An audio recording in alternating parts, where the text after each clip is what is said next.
As a Gen Xer, I'm learning so much from all these Generation Z types and how smart they are than their older siblings. And for a lot of people in general. And it's really amazing what I see. This is a new story from the Harvard Business Review, the era of anti-social social media. Amazing.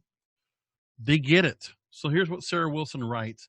She says social platforms are still reporting robust growth, even Facebook, despite a growing chorus of opposition. Social conversation continues to shape everything from the culture to the media cycle to our most intimate relationships. Now, mentions that some new findings from the Edison Research and Triton Digital, they show social media usage for younger people. And this is what's interesting. Look at this. So, social media usage overall among Americans 12 to 34 years old across several platforms has either leveled off or is waning. That means it's dropping off. 2019 research from Global Web Index suggests that the amount of time millennial and Gen Z audiences spend on many social platforms is either flat, declining, or not rising as greatly as it did in years past.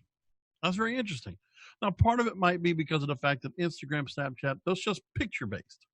You're not writing full posts. You're not taking the time to go ahead and really put some real thoughtful or poignant or just cute, interesting, fun content to create. You have to write up words. So it's going to take a little more time to spend on social media to create the content. Meanwhile, you take a picture or whatever you want, maybe a little quick video, snap it in there, you go.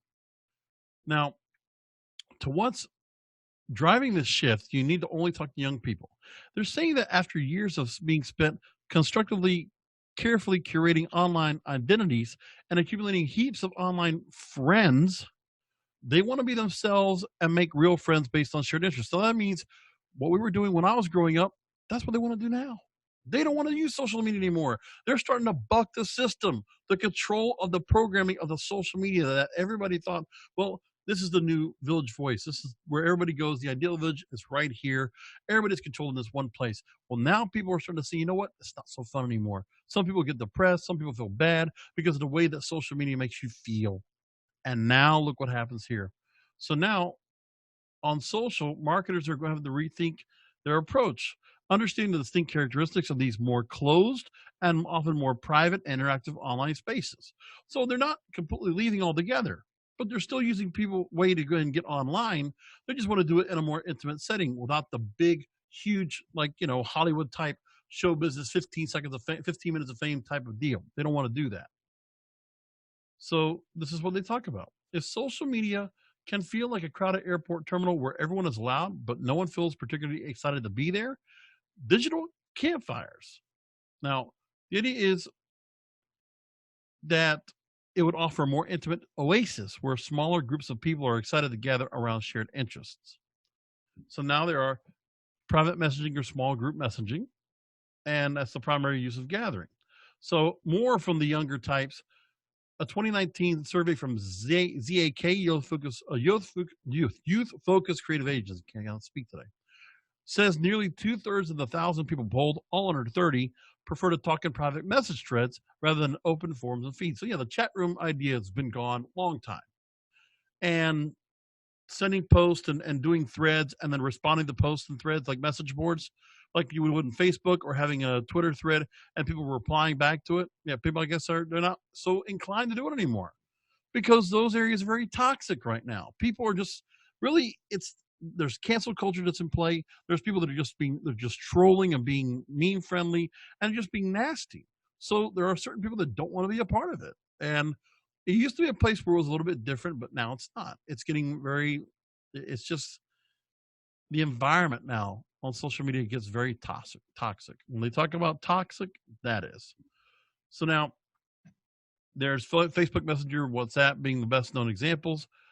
38% of people under 30 only use Facebook for the private messenger. So that's most important for Facebook.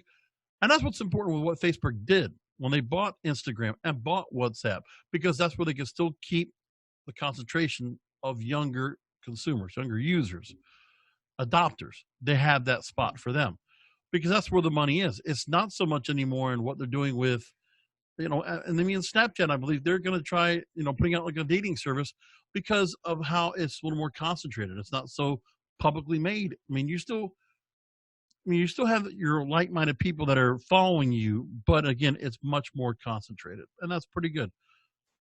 Now, there are new things that are being brought out, and moving into the story, there's even micro community campfires. So now you have private or semi-private forums where people gather around interests, beliefs, or passions. Now, moving along, you have Discord is also very popular, made for gamers. It's becoming under the radar hub for beauty obsessives, multiple servers devoted to topics like advice about makeup or cruelty-free products. So brands can tap into existing micro community campfires by partnering with influencers. The thing is, the influencers that are being made out there, the ones that are like, oh, look at me in this outfit, or look at me with these shoes, or look at me doing this travel, or eating this food. Well, people don't want to be the status seekers anymore. And I think that's actually a good thing. That social media doesn't need to have to be status anymore. That I think status is not cool anymore. Trying to find that status, it's like, if I want it, I can have it, but I don't want it. That's what I feel like some of the younger people are feeling like right now. So that's very interesting they brought that up. So finally, Facebook was noticing that they were losing younger audiences. So they redirected attention to more private modes of communication. 98% of Facebook's revenue comes from advertising. People in smaller, more closed forums are much harder for advertisers to reach at scale. So again, also, you're not being prone to advertising. You're not being prone to messaging and branding and all this kind of stuff. It's, it's really being on digital that younger people, Gen Z, millennials, Gen Z millennials, they want to have control over what their content is. And they want to have control over who they talk to. So it's be much more, it's sovereignty online. I think that's what they want. They don't want to be part of the crew. They don't want to be part of the sheep. Bad. They don't want to be part of that. They want to be on their own. And I think that's fantastic. And it's very interesting to see how that's being put out. And I like that a lot. And more power to the younger kids for feeling that way. Because you know what? Social media has gotten bad. And I mean, when you start hearing people about, people committing suicide or being depressed or having to leave Twitter because they're in such a bad shape and upset, that's not good.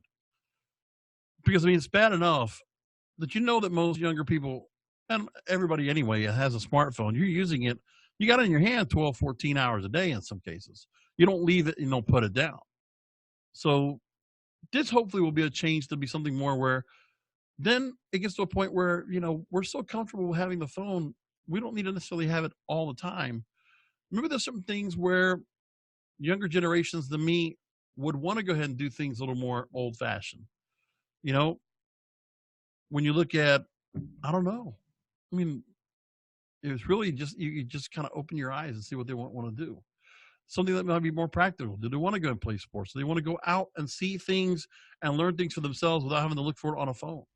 There's only so much pleasure you can get out of looking at memes and videos and, taking a couple of conversations. Maybe they actually want to meet people in person. They want to interact in person. Maybe they don't want to just keep it to this, but that would be nice to see if they actually would kind of move themselves, not even to the campfires, but actually have the campfire. So they could get the fire going and bring people around and gather together. Because if there's more personal interaction, more human touch, more human conversation, person to person, eye to eye, makes things better. And I hope that the younger people really learn about that. They find their way there.